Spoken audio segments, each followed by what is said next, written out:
नमस्कार दोस्तों, क्या आप कमर दर्द से परेशान हो जिसके लिए अभी आपने कोई जांच करवाई है, यानी कि एक्सरे या एमआरआई आपने करवाया है और उसमें डायग्नोज हुआ है कि आपको लंबराइजेशन, सैक्रलाइजेशन या फिर ट्रांजिशनल वर्टेब्रा है और आप चिंतित हैं कि ये क्या समस्या मुझे हो गई है, इसका क्या मतलब होता है और ये समस्या कैसे ठीक होगी।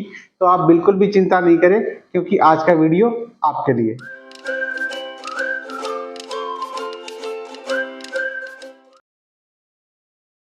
मैं डॉक्टर सीएल सेन स्वागत करता हूं आपका हमारे चैनल डॉक्टर सेन वीडियो में। और आज इस वीडियो में मैं आपको लंबराइजेशन, सैक्रलाइजेशन या फिर ट्रांजिशनल वर्टेब्रा जिसको हम बोलते हैं, उसके लिए ऐसी ही कुछ बेस्ट एक्सरसाइजेस आपको सजेस्ट करना चाहूँगा, जिनको करने से काफ़ी फायदा आपको इन समस्या में मिलेगा।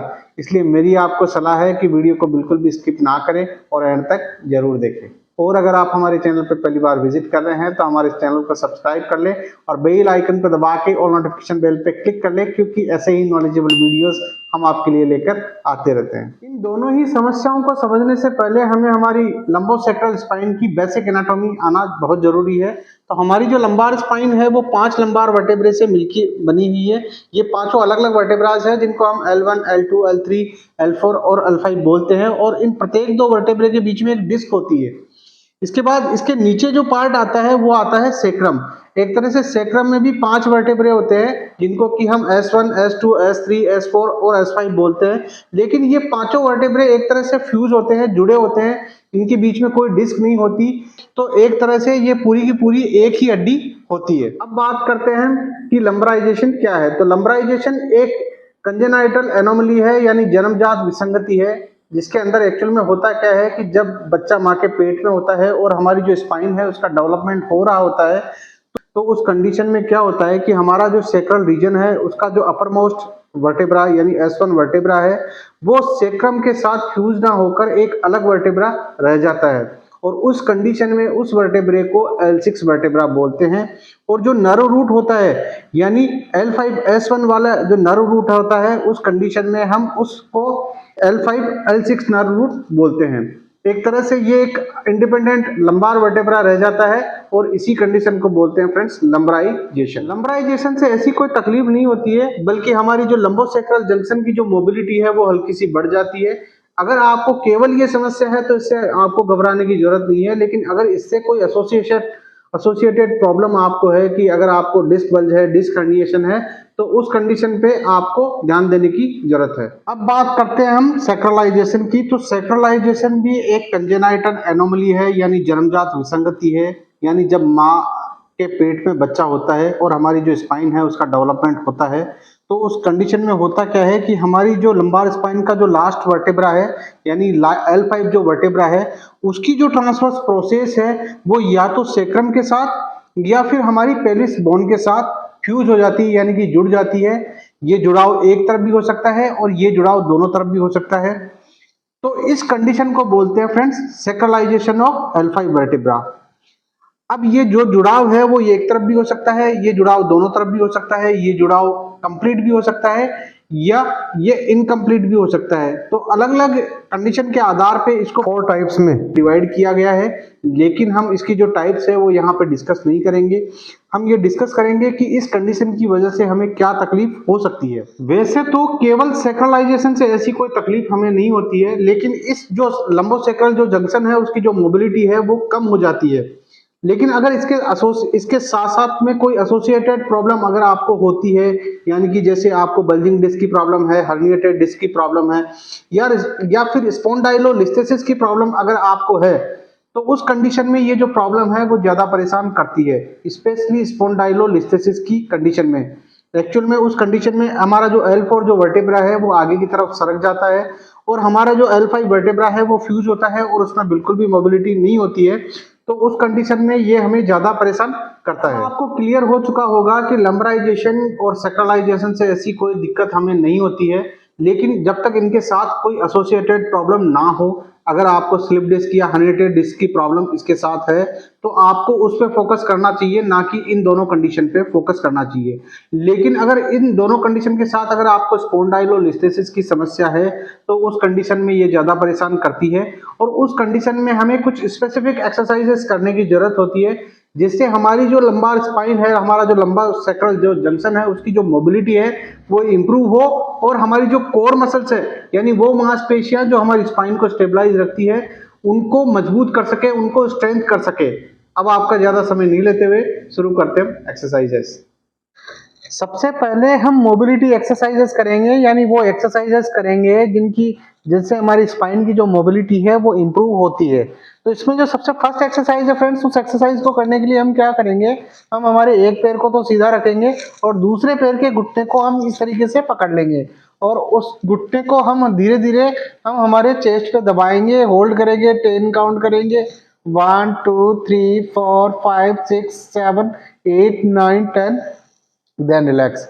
इस तरीके से हम 10 रिपीटेशन इस पैर से करेंगे और फिर 10 रिपीटेशन हम दूसरे वाले पैर से इस तरीके से करेंगे। दबाएंगे, 10 काउंट करेंगे, 1 2 3 4 5 6 7 8 9 10, देन रिलैक्स। अगर आपको इस तरीके से अनकंफर्टेबल हो तो आप चाहे तो अपने हाथों को घुटने के नीचे लगा के भी ये एक्सरसाइज कर सकते हैं। इस तरीके से हम 10 रिपीटेशन दोनों पैरों से इस एक्सरसाइज के करेंगे। इसके बाद इसमें सेकंड जो एक्सरसाइज है वो है बोथ नी टू चेस्ट। उस एक्सरसाइज को करने के लिए हम क्या करेंगे, हम हमारे दोनों घुटनों को इस तरीके से पकड़ लेंगे और फिर हम हमारे दोनों घुटनों को हम हमारे चेस्ट पे इस तरीके से दबाएंगे और सांस को बाहर छोड़ते हुए इस तरीके से रोकेंगे, 10 काउंट करेंगे, 1 2 3 4 5 6 7 8 9 10, देन रिलैक्स। अगर आपको ये इसमें भी इस तरीके से अनकंफर्टेबल हो तो आप चाहे तो अपने दोनों हाथों को इस तरीके से अपने घुटनों के नीचे लगा के भी ये एक्सरसाइज कर सकते हैं। जब आप दबाएं तो सांस को बाहर छोड़े इस तरीके से, रोके, 10 काउंट करें, 1 2 3 4 5 6 7 8 9 10, देन रिलैक्स। इस तरीके से हम 10 रिपीटेशन इस एक्सरसाइज के करेंगे। इसके बाद इसमें तीसरी जो मोबिलिटी एक्सरसाइज है, उस एक्सरसाइज को करने के लिए हम क्या करेंगे, हम हमारे एक पैर को उठा के दूसरे पैर पे इस तरीके से रख लेंगे और उसको घुटने को दूसरे वाले हाथ से पकड़ते हुए हम हमारे अपोजिट कंधे की तरफ इस तरीके से स्ट्रेच करेंगे। इससे एक अच्छा खासा स्ट्रेच हमें हमारे हिप रीजन में महसूस होगा। होल्ड करेंगे, 10 काउंट करेंगे, 1 2 3 4 5 6 7 8 9 10, देन रिलैक्स। इस तरीके से हम 10 रिपीटेशन इस पैर से करेंगे और फिर दूसरे वाले पैर को उठा के इस वाले पैर पर रख लेंगे और फिर हम 10 रिपीटेशन इस वाले पैर से करेंगे। रोकेंगे, 10 काउंट करेंगे, 1 2 3 4 5 6 7 8 9 10, देन रिलैक्स। इससे एक अच्छा खासा स्ट्रेच हमें हमारे हिप जॉइंट में महसूस होगा। इसके बाद इसमें लास्ट जो मोबिलिटी एक्सरसाइज है, उस एक्सरसाइज को करने के लिए हम क्या करेंगे, हम हमारे दोनों पैरों को इस तरीके से चौड़ा कर लेंगे और फिर एक पैर का घुटना दूसरे पैर की तरफ इस तरीके से दबाएंगे। इस तरीके से 1 से 2 सेकंड हमें होल्ड करना है।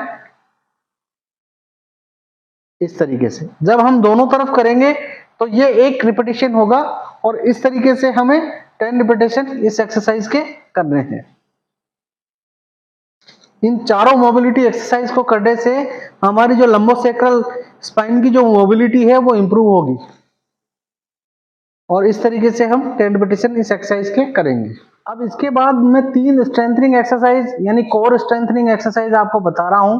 तो उसमें जो सबसे फर्स्ट एक्सरसाइज है फ्रेंड्स, उस एक्सरसाइज को करने के लिए हम क्या करेंगे, हम हमारे दोनों पैरों को इस तरीके से मोड़ लेंगे और हम हमारे पेट की और हमारे हिप की जो मांसपेशियां है उनको टाइट करते हुए हम हमारी कमर को तो नीचे दबाएंगे और हमारे हिप्स को हल्का सा ऊपर उठाएंगे। होल्ड करेंगे 1 से 2 सेकंड, देन रिलैक्स। कमर को नीचे दबाएंगे, हिप्स को हल्का सा ऊपर उठाएंगे, हमारे पेट की और हमारे हिप की मसल्स को टाइट करते हुए इस तरीके से। अगर आपको ये एक्सरसाइज इस तरीके से समझ में नहीं आ रही हो तो आप चाहे तो अपने दोनों हाथों को कमर के नीचे लगा के उन दोनों हाथों को अपनी कमर से दबाने की कोशिश करें इस तरीके से। इस तरीके से हम ये एक्सरसाइज इनिशियली 10 रिपीटेशन करेंगे और फिर बढ़ाते हुए 15 और बढ़ाते हुए 20 रिपीटेशन हम इस एक्सरसाइज के कर सकते हैं। इसके बाद इसमें सेकंड जो एक्सरसाइज है वो है डेड बग एक्सरसाइज और उस एक्सरसाइज को करने के लिए हम क्या करेंगे, हम हमारे दोनों हाथों को इस तरीके से ऊपर रखेंगे, हम हमारे दोनों पैरों को इस तरीके से ऊपर उठा लेंगे, फिर एक पैर के घुटने को इस तरीके से हम टच करेंगे इस तरीके से। एक पैर के घुटने को दूसरे हाथ से हम इस तरीके से टच करेंगे। जब हम दोनों तरफ करेंगे तब ये एक रिपीटेशन होगा। इनिशियली हम 10, बढ़ाते हुए 15 और बढ़ाते हुए 20 रिपीटेशन इस एक्सरसाइज के कर सकते हैं इस तरीके से। इसके बाद इसमें लास्ट जो कोर स्ट्रेंथनिंग एक्सरसाइज है, उस एक्सरसाइज को करने के लिए हम क्या करेंगे, हम इस तरीके से क्वाड्रीपोड पोजीशन में आ जाएंगे। इस तरीके से हमारे जो हाथ हैं वो हमारे कंधों के नीचे रहेंगे और हमारे जो घुटने हैं वो हमारे हिप जॉइंट के नीचे रहेंगे। फिर हम हमारे एक हाथ को तो और अपोजिट पैर को इस तरीके से सीधा सामने उठाएंगे। हमारी जो गर्दन है वो हम उसको न्यूट्रल पोजीशन में यानी नीचे की तरफ रखेंगे इस तरीके से। जब हम दोनों तरफ इस तरीके से उठाएंगे तो ये एक रिपीटेशन होगा। और इस तरीके से हम इनिशियली 10, बढ़ाते हुए 15, बढ़ाते हुए 20 रिपीटेशन तक हम इस एक्सरसाइज के कर सकते हैं इस तरीके से। एक्सरसाइज करने के साथ साथ आपको सही तरीके से बैठना और सही तरीके से सोना भी चाहिए। सही तरीके से बैठने और सोने के लिए हमने ऑलरेडी पहले से एक वीडियो बना रखा है, जिसकी लिंक मैंने ऊपर आई बटन में दे रखी है। आप चाहो तो उस वीडियो को जाकर देख सकते हैं। और सारी जो एक्सरसाइज है वो दिन में 2 से 3 बार करनी है और भूखे पेट करनी है। और एक्सरसाइज शुरू करने से पहले आप अपने डॉक्टर से कंसल्ट जरूर करें। और अगर आपको मेरे से कंसल्ट करना है तो आप वीडियो कॉल करके मेरे से कंसल्ट कर सकते हैं, जिसका नाम मात्र का शुल्क लगता है। और अगर आपको वीडियो से रिलेटेड कोई क्वेश्चंस आपके मन में हो, कोई सवाल आपके मन में हो, तो आप कमेंट बॉक्स में कमेंट करके पूछ सकते हैं। मैं कोशिश करूंगा आपके हर एक सवाल का जवाब देने की। और अगर आपको वीडियो पसंद आया हो तो लाइक एंड शेयर जरूर करें। और अगर आप हमारे चैनल पर पहली बार विजिट कर रहे हैं तो हमारे चैनल को सब्सक्राइब कर लें और बेल आइकन को दबा के और नोटिफिकेशन बेल पर क्लिक कर लें, क्योंकि ऐसे ही नॉलेजेबल वीडियोस हम आपके लिए लेकर आते रहते हैं। मिलते हैं अगले वीडियो में नए टॉपिक के साथ। तब तक के लिए bye bye. Thanks for watching.